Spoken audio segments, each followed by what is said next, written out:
وَإِذِ اعْتَزَلْتُمُوهُمْ وَمَا يَعْبُدُونَ إِلَّا اللَّهَ فَأْوُوا إِلَى الْكَهْفِ يَنشُرْ لَكُمْ رَبُّكُم مِّن رَّحْمَتِهِ وَيُهَيِّئْ لَكُم مِّنْ أَمْرِكُم مِّرْفَقًا۔ سب جانتے ہیں کہ اتحاد اور اجتماعیت ہر شعبے میں مطلوب ہے۔ جہاں کوئی امیر ہوتا ہے وہاں پر اتحاد قائم رہتا ہے، سارے امور حسن و خوبی کے ساتھ انجام پاتے ہیں۔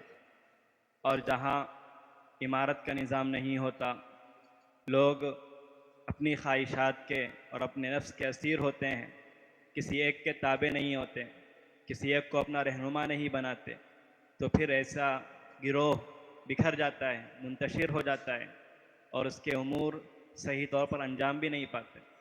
اس پس منظر میں ہمیں اپنے خاندان کو اور اپنی فیملی کو متحد کرنے کی اور ان میں کسی ایک لائق شخص کو امیر بنانے کی ضرورت ہے۔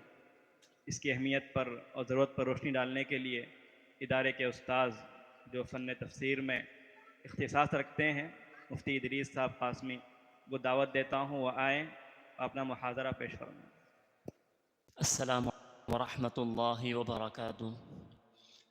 الحمد للہ رب العالمین والصلاة والسلام علی رسولہ الکریم، اما بعد فاعوذ باللہ من الشیطان الرجیم، بسم اللہ الرحمن الرحیم، فاسألوا اہل الذکر ان کنتم لا تعلمون، صدق اللہ العظیم۔ احترام سرپرست حضرات و خواتین اور عزیز طلباء و طالبات، اس دنیا میں کوئی بھی انسان کامل ہونے کا دعویٰ نہیں کر سکتا کہ میں ہی سب کچھ ہوں، مجھے سب کچھ آتا ہے، مجھے کسی سے کوئی رائے مشورہ لینے کی ضرورت نہیں ہے، مجھے کسی کے پاس جا کر بیٹھنے کی ضرورت نہیں ہے۔ ایسا دنیا میں کوئی بھی انسان نہیں کہہ سکتا ہے۔ حضرت عمر رضی اللہ تعالی عنہ نے فرمایا کہ آدمی تین طرح کے ہیں۔ ایک آدمی وہ ہے جو اس کو کوئی معاملہ پیش آتا ہے تو خود سے فیصلہ کرتا ہے اور درست فیصلہ کرتا ہے۔ دوسرا وہ آدمی ہے جب اسے کوئی مسئلہ پیش آ جائے، کوئی مشکل پیش آ جائے تو سمجھدار اور اہل الرائے شخص سے مشورہ کرتا ہے اور ان کی رائے پر پھر عمل کرتا ہے۔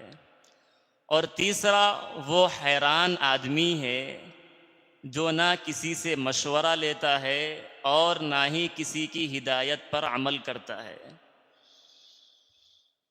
جو آدمی جس خاندان میں کوئی امیر ہوتا ہے تو وہ خاندان آباد رہتے ہیں۔ اگر گھر میں رہنے والے 1000 بھی ہوں اور وہ چھوٹے بننے والے ہوں تو وہ گھر آباد رہتا ہے، اور سارے ملک میں اگر 2 بڑے بننے والے آ جائے تو سارا ملک بھی تباہ اور برباد ہو جاتا ہے۔ اسی لیے خاندانوں میں اپنے امیر بنانے کی ضرورت ہے، ایک ذمہ دار بنانے کی ضرورت ہے، جن کی خوب اطاعت کی جائے، جن کے مشورے کے مطابق عمل کیا جائے۔ قبیلہ عبس کے لوگ جو 1000 لوگوں پر مشتمل تھے، ان سے کسی نے پوچھا کہ آپ لوگ کبھی کوئی غلطی نہیں کرتے ہیں، آپ لوگوں کی یہ خاصیت ہے، ایسا کیوں ہوتا ہے؟ تو ان لوگوں نے کہا کہ ہم 1000 آدمی ہیں اور ہم 1000 آدمی میں ایک سمجھدار اور دانشور آدمی ہے۔ جب ہمیں کوئی مسئلہ پیش آ جاتا ہے تو ہم ان سے مشورہ کرتے ہیں، اور وہ جو دانشور اور سمجھدار ہمیں مشورہ دیتا ہے ہم پورے مل کر اس کی اتباع کرتے ہیں اور اطاعت کرتے ہیں۔ اس طرح ہم سارے کے سارے 1000 دانشور اور سمجھدار لوگ ہو گئے ہیں۔ یہ سمجھداری کا تقاضا ہے، یہ آدمی کی انانیت کی علامت ہے، یہ آدمی کے اندر کے نفسانیت کی بات ہے کہ آدمی کسی کے پاس اور کسی کی سننا نہیں چاہتا ہے، اپنے باپ کی نہیں سننا چاہتا ہے، اپنے بڑے بھائی کی نہیں سننا چاہتا ہے۔ یہ جانتے ہیں کہ جو خیر آتا ہے وہ سارا کا سارا آدمی کے اندر جب تواضع ہوتا ہے تبھی آتا ہے. انانیت کے ساتھ آدمی کے اندر خیر نہیں آتا ہے. پانی وہیں پر آتا ہے جہاں پر ڈھلان ہو، جہاں پر اونچائی ہو، پانی وہاں پر نہیں آتا ہے. اسی لیے اپنے اندر تواضع پیدا کرنے کی ضرورت ہے. زندگی کے ایک ایک قدم پر ہمیں ضرورت پیش آ جاتی ہے کہ ہم کسی سے مشورہ کریں، کسی کو ہم جو اپنا ذمہ دار مانیں. بچپن ہی سے ہم اپنے گھروں میں دیکھتے ہیں کہ بچے کی پیدائش کے بعد ہی اس کے لیے تعلیم کے انتخاب کا مرحلہ آ جاتا ہے. اب ذمہ دار نہ ہونے کی وجہ سے خوب ماں باپ کے درمیان اختلاف ہے، ان کے درمیان انتشار ہے. باپ یہ چاہتا ہے کہ بچے کو عصری تعلیم دلائی جائے، کبھی ماں یہ چاہتی ہے کہ نہیں بچے کو حافظ قرآن بنانا ہے.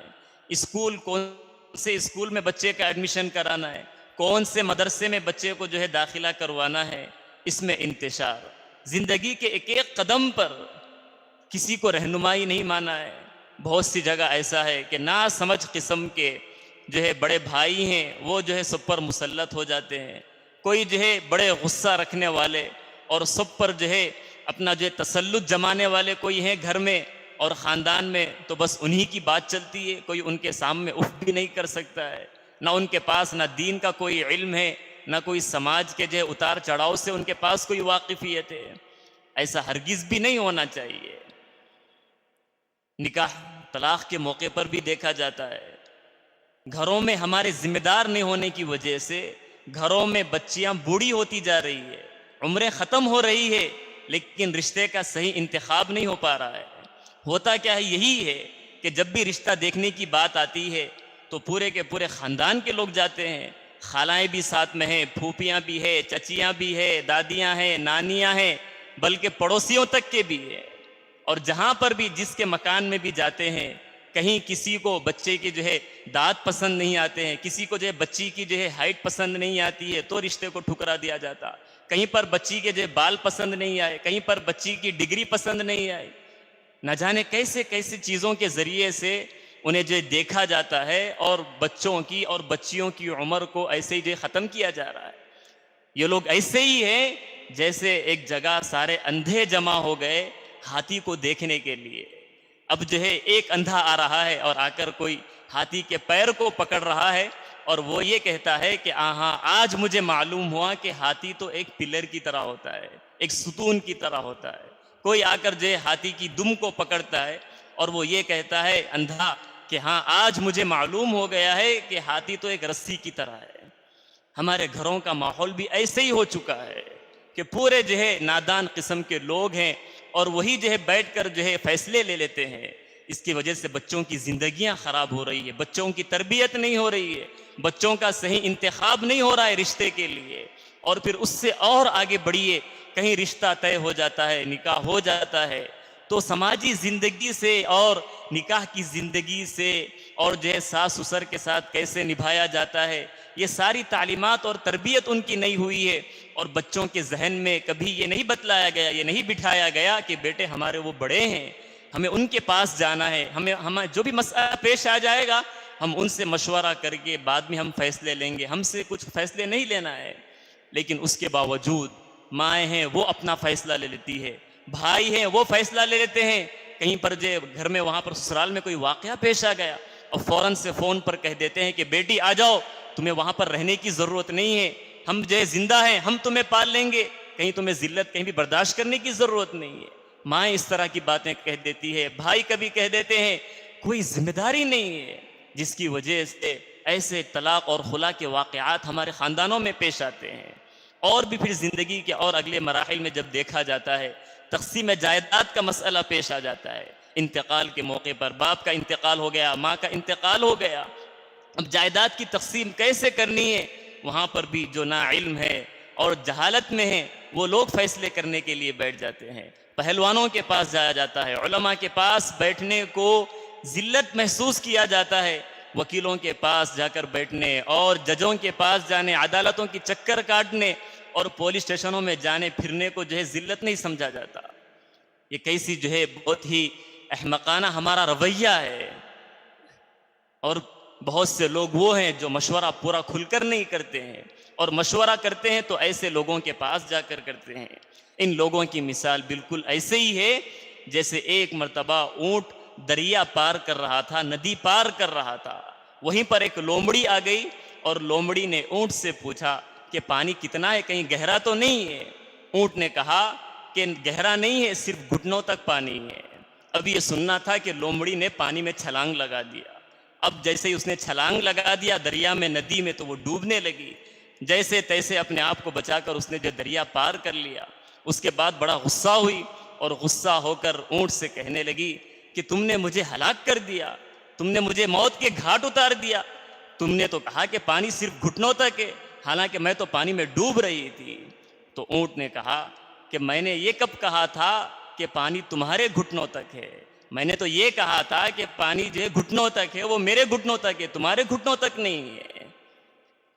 اسی لیے صحیح لوگوں سے مشورہ کرنا چاہیے، جن کے پاس جا کر بیٹھ گئے ان سے مشورہ کر لیے، اور جو گھر میں خاندان کی عورتوں سے مشورہ کیا جا رہا ہے، بوڑھیوں سے مشورہ کیا جا رہا ہے، جن کے پاس جو ہے نہ دین کا علم ہے اور نہ جو ہے سماجی صورتحال سے وہ واقف ہے، ایسا ہرگز بھی نہیں ہونا چاہیے۔ بڑوں کے پاس جا کر بیٹھنا چاہیے، جس کی وجہ سے ہمارے زندگی کے سارے مسائل یہ حل ہوتے ہیں، ہمارے لیے اس میں لیے خیر و برکت ہے۔ کتنے بڑے بڑے علماء کرام ہیں، حضرت مولانا مفتی شفیع صاحب رحمۃ اللہ علیہ، حضرت مولانا عبد الماجد صاحب دریابادی رحمۃ اللہ علیہ، ایسے بڑے بڑے مفسرین اور ایسے بڑے بڑے بلند پایا کے علماء، یہ لوگ بھی حضرت تھانوی رحمۃ اللہ علیہ کے پاس جایا کرتے تھے، ان کے پاس اپنے خاندان کو لے جایا کرتے تھے، ان سے بات کروایا کرتے تھے، ان سے بیعت کروایا کرتے تھے، اور گھر میں جو بھی مسائل پیش آ جاتے ان کے پاس بیٹھ کر ان مسائل کو حل کیا جاتا تھا۔